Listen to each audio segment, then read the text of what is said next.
This is Oweleke TV and I am Confidence Uko.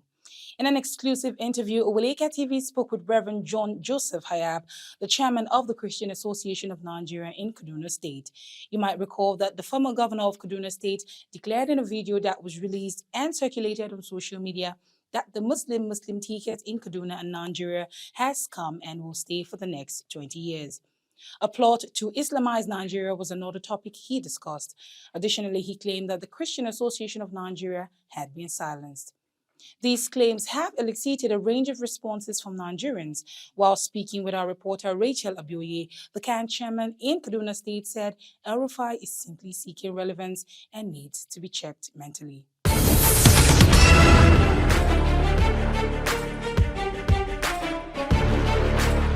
So as the chairman of the Christian Association of Nigeria in Kaduna State, what's your take on what the former governor, El-Rufai, said about Christians and the Muslim ticket? The people of Kaduna State suffered and went through a lot of pains in the 8-year reign of El-Rufai. We had issues of banditry. We had issues of communal clashes. So many lives were lost. Many people were kidnapped, paid huge ransom. I will not forget in a hurry the way and manner the students of Greenfield University were kidnapped. The fact that the bandits could have the audacity to be bringing them one after the other and shot them and kill them, students of university, in a state that had a government. El-Rufai couldn't do anything. A lot of people died in southern Kaduna, and Birnin became another heaven for bandits. The fact that they run over many communities in Birnin. Northern Kaduna was not safe. Giwa was not safe. Central Kaduna, Chukun local government had a very large share of this kidnapping. We don't forget the kidnap of the 121 students of the Bethel Baptist High School. After said and done, with all these pains that people went through, this governor didn't do anything to resolve this matter or to address these issues. And at the verge of his departure, chose to select some people and address them, creating another phase of our problem that is now institutionalizing division in the state by telling his audience that, look, the idea of having a Muslim ticket was done to ensure that Christians are silenced. And then he now brought in the new leadership of Nigeria as if it's another agenda by the entire Muslims of Nigeria for that to extend. When you listen to him and you are not careful, you will start accusing others who do not know anything about it. I want to say this clearly to our viewers that the truth about it is that this is not an Islamic agenda. This is El-Rufai's personal interest and agenda. El-Rufai wasn't a lover of Muslim. El-Rufai wasn't a lover of Islam. El-Rufai do not defend Islam. Neither do El-Rufai do anything to promote Islam.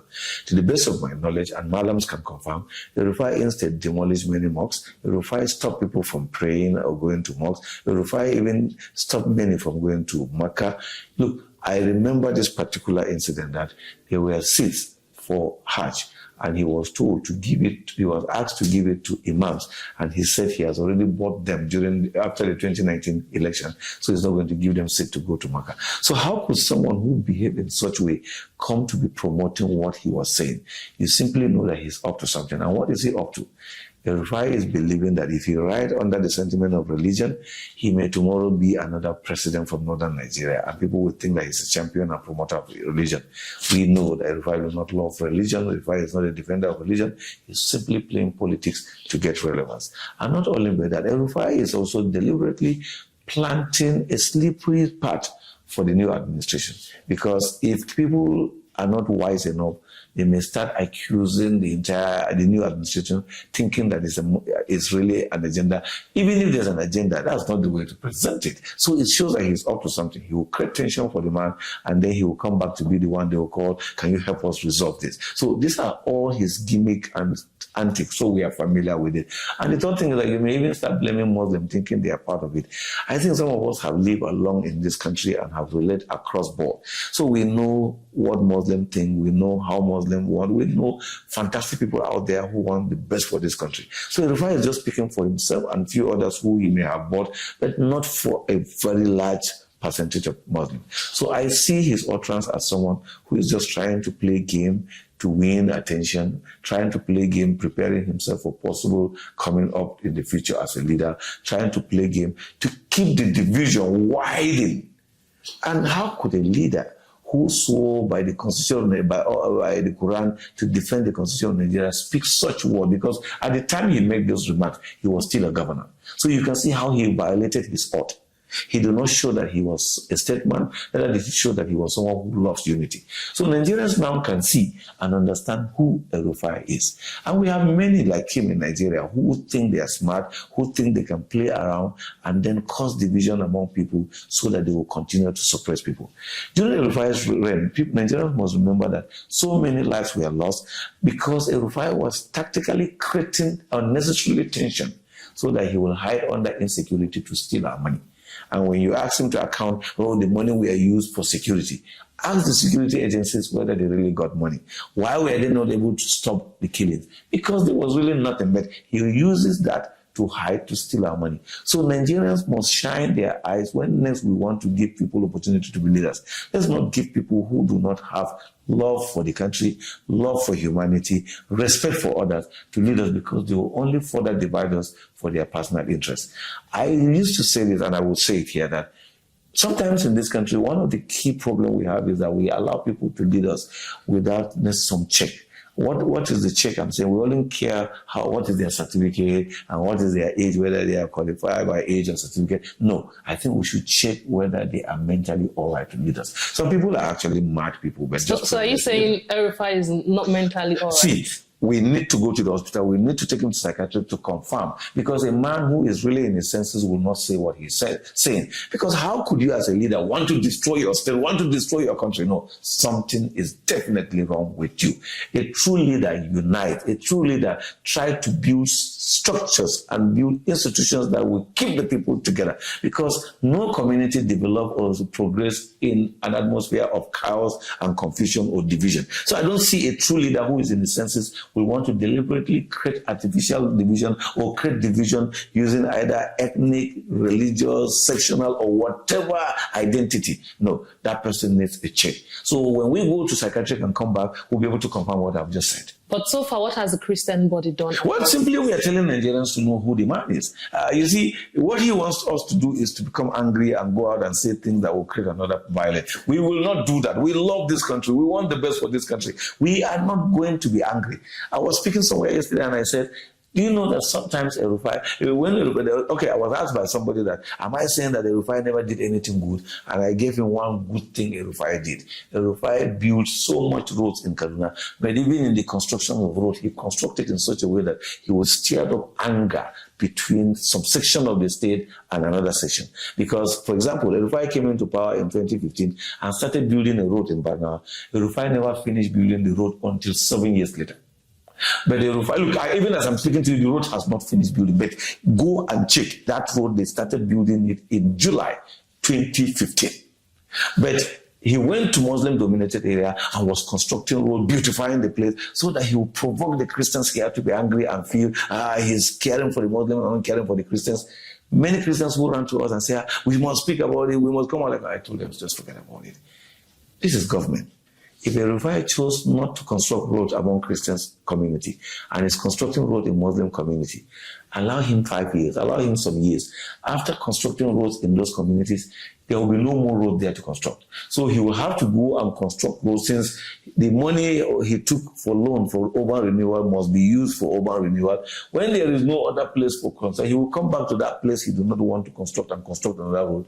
Then now, because he has constructed the other one 5 years ago, this one becomes the newest road, then the other one becomes an old road. So you see, sometimes some people think they are smart, but they are only smart with the heart. They are actually been fools. El-Rufai is someone we know that is living in inferiority complex. Mm-hmm. He actually many times thinks that people are looking down on him, so he wants to show he is mighty. And in his effort to show he is mighty, he has always made himself look as if he's not educated as he tried to present himself.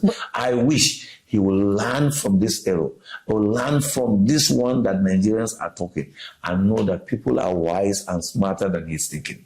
You cannot be a leader and create division among the people you are leading. Neither will you be a leader and speak carelessly in such a way that you will injure the feelings, injure this relationship that exists among your people. That's why I want to appeal to Christians. Don't be angry with any Muslim out there because they are not part of this gimmick. El-Rufai is just playing a personal agenda for himself and nothing more. For us, we want a united Nigeria because Nigeria is for us. I'm a Nigerian citizen not because I'm a Christian. I'm a citizen because I was born, my parents were born and brought up here. I was born and brought up here. I'm a citizen of this country, whether I'm a Christian or a Muslim. So I want the best for this country, and I don't want to now give room to people who will create unnecessary division among us and make me start hating my neighbor, make me start thinking bad about someone. Well, in reality, they never sat anywhere and agree on this. It is his personal agenda because he believes that when you divide, you can easily rule the people. Finally, Reverend, before you go, you said Christians should ignore all of these things he said. Do you think this is something to be taken lightly? No, it's not to be taken lightly. When we say ignore, we are saying that how will I take all the time I'm supposed to be developing Nigeria to talk about or to waste on a man like this? I think this is what we are trying to educate Nigeria. That's why in the first place, we really didn't want to react to this matter. It took a lot of pressure before we were even commenting about it. But we really think, well, he has said it. It's left for Tinubu now to know that there's a dangerous man around. Be careful with him. It's left for those in power to know that there is someone who can ignite fire for you and come closer and act as if he's a friend.